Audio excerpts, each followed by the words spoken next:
most married couples fail miserably to really talk about sex. Okay. And that's what's important, is that we Yeah. just keep talking about it as we change and things are different, and we'll adjust and flex and make sure, again, both people matter in that.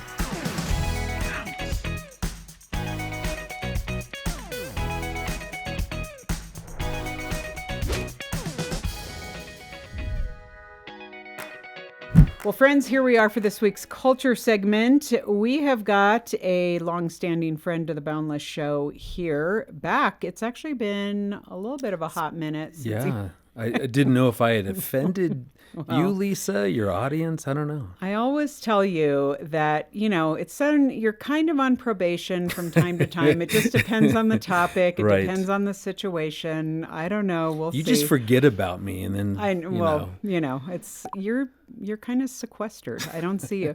No, I am joking with our dear friend, Dr. Greg Smalley, who also happens to be my boss. I feel like every time I have him on, I have to say something about that because otherwise it'll show up on a performance review. I have a list already. Yeah. But we were like, we had back, I feel like folks, as they're talking to us, it was like some weeks ago now, a few weeks ago, that we were just straight up talking about sex here on the show. So why not bring that to bear? Well, now we're going to talk about cohabitation. And I thought, who better? This was actually a conversation that you and I had actually during one of my one-on-ones with him, where we were just talking about cohabitation. And I thought it was really interesting. The whole reason this came about, Greg, is because you said, I feel like the way that we're talking about it in the culture and in the church is just creating a lot of white noise for young adults, for singles, all of that. And so we said, well, why don't we come and have a conversation on this? And I want to kind of kick this off statistically. We know that the Institute for Family Studies says, this was a 2023 report, that said 70% of couples are living together before marriage. Now, I think, Greg, I mean, we're not going to be super Pollyanna-ish here and act like, back in the day, no one ever sinned. I feel like I'm reading the Old Testament. I feel like people did sin. Okay, it's there. But when we're talking to like parents, grandparents, great-grandparents, I don't think people were talking about like, oh yeah, the one thing that we're going to do is live together. Right. So let's talk about currently in our culture today, 70% is pretty high. I don't think these numbers are incredibly lower for Christians or self-described Christians. Right. So tell us, why is this even a thing? Why are we talking about this? Yeah, I mean, and I want to say this, preface this. Some of you are newer to the fold here at the Boundless Show. So Greg Smalley, in addition to being my boss, is a doctor of psychology. He's the vice president of marriage, specifically here at Focus on the Family, part of our family ministries team, has done a fair amount of therapy, helped found our program here at Focus on the Family called Hope Restored for crisis marriages. His wife, Erin, who we couldn't get today, so Greg is our second choice, Right. Is also a therapist. I'm thinking like 10th or 11th choice, really. So anyway, so you have seen both sides of this issue, pre-marriage, post-marriage. Yep. People are just saying like, hey, this is necessary now. Why are you seeing this, the rates of this increasing among couples? I just think the more our culture just treats this as it's no big deal. It's become what we do. It's really, you just see couples who, they go, well, we have such a high divorce rate in this country. Maybe I grew up in a home where, my parents went through a divorce. They want to get it right. Mm-hmm. And so the belief has become, well, let's test drive this relationship. Let's move in together so that we can really begin to understand, if are there red flags, what are the characteristics and the habits, and, can we sustain this relationship over the time? So I think the hope is that, well, if we live together first, then we're going to learn a whole lot. We're really going to be able to do this right. Mm-hmm. And Lisa, what's so sad is that actually the research is so clear, it does the exact opposite. So the test drive, let's figure all this good stuff out, and then we can decide if we want to move forward. What they're finding is that when couples make that decision to move in, now they've got this huge emotional investment, this attachment into the relationship. Now they're coming together. So there's all these entanglements, whether it's, they're now sharing a home or an apartment, a pet perhaps, finances, daily routines. So now they've entangled their life together, and then they've told probably friends and family and people at church, not sure what to even say to it, but they've let everybody know that we're doing this as kind of a way to, make sure that we're really going to make it. Yeah. So you've got that pressure. What they're finding is that close proximity, so when I move in with someone, that actually blurs objectivity. Because of that pressure. Now all of what's going on, I lose really the ability to notice maybe some of the red flags.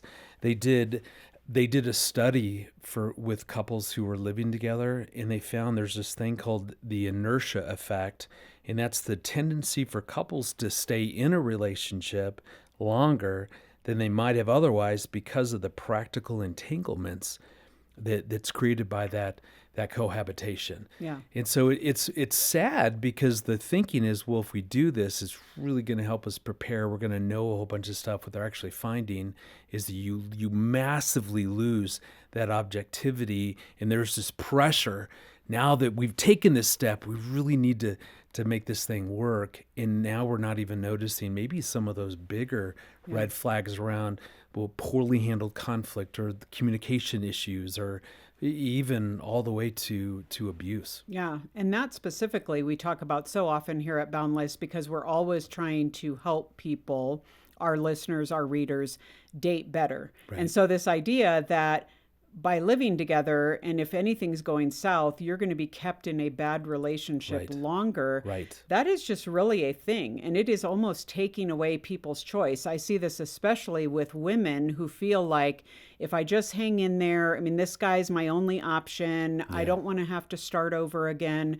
I think this is where a messed up dating culture and the delay of marriage has played into this, because they feel like, okay, well, let's just live together, because clearly we're not going to get married because that's too much of a commitment. We need to get all our ducks in a row, or we need to do.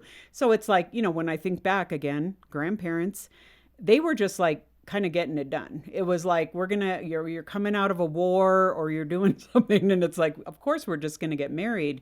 But now it is so acceptable to delay and delay and delay. So it's like, you want to spare the inertia. And that's really a thing.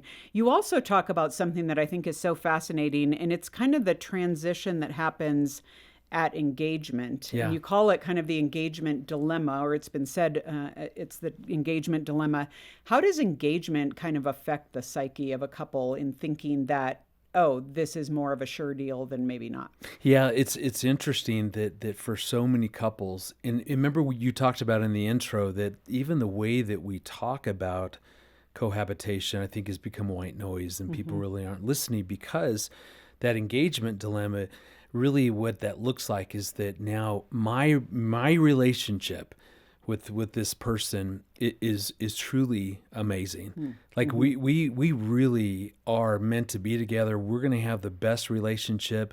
So all that other stuff, the high divorce rate and the problems around cohabitation, see, Lisa, that's not really going to apply to us because of truly how amazing this relationship is. Yeah. And so on one hand, it's actually a part of what causes people to even want to walk forward into marriage, versus if you didn't see this as the world's greatest love story of all time, are people really getting married? Yeah. So on one hand, it's helping people move towards that sort of commitment, but it then clouds their judgment. It begins to keep them from really evaluating, investigating, getting the kind of help, doing maybe good premarital, because I'm so convinced that we've got it right. Lisa, when I got married, so Aaron and I have been married 33 years, so just about to hit that in about 4 weeks. And I do remember very similar thinking of telling her that we took a premarital assessment. That was the extent of our premarital engagement. That was the extent of our kind of preparation, our premarital training, is we took a really good test. And what it showed is that we were going to struggle with conflict. Oh, we laughed. We thought, there is no way. I was getting my doctorates in marriage and family. So I'm thinking, man, I know what I'm doing here. Grew up in the home of a really famous marriage guy, Gary Smalley. And so I was so convinced. And I did tell her that, man, we are going to have the best relationship. We're not going to deal with conflict. I'm sure we'll disagree, but we know what we're doing. And who's going to have conflict with you? You're Right. just like the best person ever. Yeah. Thank you. That exactly. I'll note that for our next one-on-one meeting. Yes, please note. But what it did though is that my attitude in convincing Aaron that, man, we're good. Like, we get it. We're not like everybody else. They need the help. We know what the right way to manage conflict. At least I'll tell you, probably 3-4 years into our marriage, I really thought we were one more argument away from Erin leaving. I thought she was going to divorce me because of how poorly we handled conflict, which is exactly what that said. But that engagement dilemma, I was just so convinced that our story was the exception. So I think that's a part of what people do is they've met the one that, that at least I want to get more serious with, or this is the person I want to spend my life with. Yeah. And we've got the great relationship. So you talking about cohabitation, that's not going to affect us. Yeah. Like you're just old fashioned, Lisa. Yeah. The divorce rate, that's not going to apply to us. Right. And so I think that's a part of what drives kind of that acceptance that this may be the right thing for us to take the next step there by living together. And everything from novels to Hollywood to whatever are feeding into that narrative, because you're seeing people who, we've talked about this before at Boundless, in an average rom-com who hate each other, and 90 minutes later they're soulmates, and of course this is going to work out. Yeah. So another place that plays out, and I want to get your take on this, because I have heard over and over again couples say, well, okay, here's why we have to live together, because maybe as we started dating, there was a spark and all this stuff, but chemistry is a big deal. And that plays into, let's just talk about like sexual compatibility, because Greg, that's got to be a thing. I've heard other secular psychologists say that, and we have to make sure that that's going to stay on the burn, because otherwise we're going to have to get divorced if we're not, sexually compatible, or we're not, if the sex dies out after a couple years. What in the world are they assuming is sexual compatibility? Like, talk to us about, we talked about sex, as I alluded to earlier in the show. But I mean, again, why is this such a thing that like, oh, I've got to hang my hat on this? Like, I think the fantasy, maybe the hope, is that, if we can figure out by living together, having sex together, that we're aligned on some really important things. Like, do we share the same type of sexual desires and preferences and libido, frequency? I mean, I think the hope is that if we can experience that together, if we can live together and have that for a while, then, we'll know if we're really sexually compatible or not. And again, much like the test drive does literally the opposite, because you lose that proximity, you lose the ability to evaluate the relationship. Sexual compatibility is not a fixed trait. This is not something that we figure out within a few sexual experiences or a few months together. It's not like a blood type where you either have it or you don't. Exactly. And so figure out the blood type and let's see if that's compatible. The beautiful part of this amazing gift that God has given married couples, our sexual relationship, see that evolves over time. That has everything with our ability to nurture an emotional relationship. It has everything to do with our willingness to really talk and learn how to talk about sex. It has everything to do with what begins to go on then with us physically and with our bodies and with health. And all that stuff changes over time. It's like, put it into the realm of politics. So part of the thing that we do is we start dating someone. We're finding out, what do they believe politically. Well, Lisa, I cannot tell you how many couples that I've counseled who thought they aligned perfectly around politics years into their marriage, maybe drastically different. And so it's never about, well, we talked about this. This is what you said. You're changing your mind. The compatibility is my ability to nurture this sort of relationship along, making sure there's room for both people. So if Aaron ends up very different now, 33 years later, around politics, man, she's still my person. I still made this commitment to her. Yeah. We'll figure this out. There's room for her. Yeah. And I think in the same way, sexually, part of the beauty of the adventure and the journey together is we're going to keep learning because we are always changing. Yeah. And I don't care what you think you know right now after a few hookups with a person, or what you think you know after a year of living with someone. Yeah. You can't possibly know everything because things change. We start having kids, or a parent gets sick, or we're changing every single day. Yeah. Well, how we stay on top of that is to continue to make sure we're talking, that we're learning, we're discovering, staying current and updated. Like, what are your preferences now? How do we incorporate that? Most married couples fail miserably to really talk about sex. Okay. And that's what's important, is that we Yeah. just keep talking about it as we change and things are different, and we'll adjust and flex and make sure, again, both people matter in that. So here's I love it when I can on this show just blame someone, because I love blaming people. You can blame me. So Remember, that'll come up. I want to at our blame meeting. people, Greg. I want to blame you. I want to blame pastors. I mean, obviously Christian, whatever, marriage experts and whatever. Why? Because I've heard friends of mine say, and they waited until marriage to have sex, and they're like, yeah, it was super awkward. We didn't know what to do. We didn't know where parts were. We didn't know. And that's just like a very normal narrative, but no one wants to talk about that because that makes you seem like you're either not quote unquote compatible, or that's wrong. Or, I mean, why are we not being honest about the fact that this is not, you don't go into marriage a sexpert. You don't Not go even into remotely marriage. close, because unless you're just- having it's sex like with we're this not person, you allowing- don't know yeah, them. we're not allowing people to have the conversation that it's okay to figure this out together. That's I mean, the why? How do fun and beautiful part of marriage. You get to Okay. figure that Well, out. no one says that. You got the parts necessary. Now you just get to figure out all, literally on whole person wise, emotionally, spiritually, intellectually, physically, around sex, how this will all play out. And I'm telling you, Lisa, as long as that couple is willing to really talk and to be honest, especially here's the key. When I work, I just finished a full day intensive with a premarital couple. So kind of did this premarital intensive. And when we were talking about sex, I said, you're going to figure all this out. Like, okay, we're not going to go through all the ins and outs and all of that. But I said, what we are going to talk about is how will you say no to each other? Because it is rare when this married couple at the same time both are in the mood and want to have sex. Okay. It's a rare thing. It happens. Yeah. And so more of what's helpful for this couple as they talk about is how will we say no to each other? What does that mean? How do we indicate that in a way? Because we know we personalize that stuff. Oh, now I feel rejected. Now what's wrong? Oh, is there someone else? Oh, is he looking at porn? Is she, just more interested in the kid? Whatever. Versus really going, here's how we're going to say no. Aaron and I, we talk about that.